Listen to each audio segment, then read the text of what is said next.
Kelompok Hizbullah yang didukung Iran merilis rekaman aksinya saat melancarkan serangan ke situs militer Israel.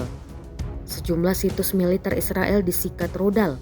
Rekamannya beredar di Telegram pada Selasa 9 Januari 2024. Dalam keterangan unggahan disebutkan Hizbullah menargetkan situs Metula dan posisi tentara Israel di pemukiman Metula di perbatasan selatan. Fasilitas militer seperti bangunan dan menara tampak digempur. Disebutkan dalam serangan ini Hizbullah menggunakan rudal Kornet E.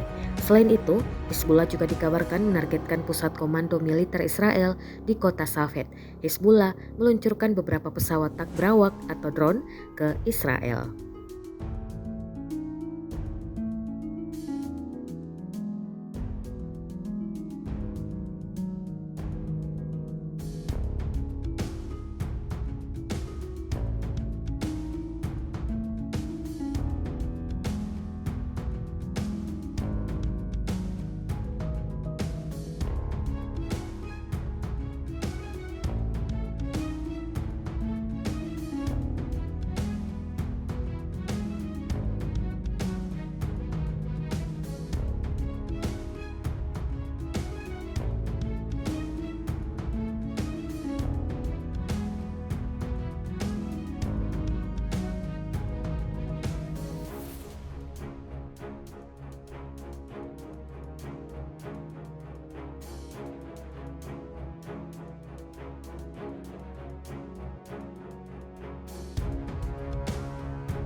Download Tribun X sekarang, menghadirkan lokal menjadi Indonesia.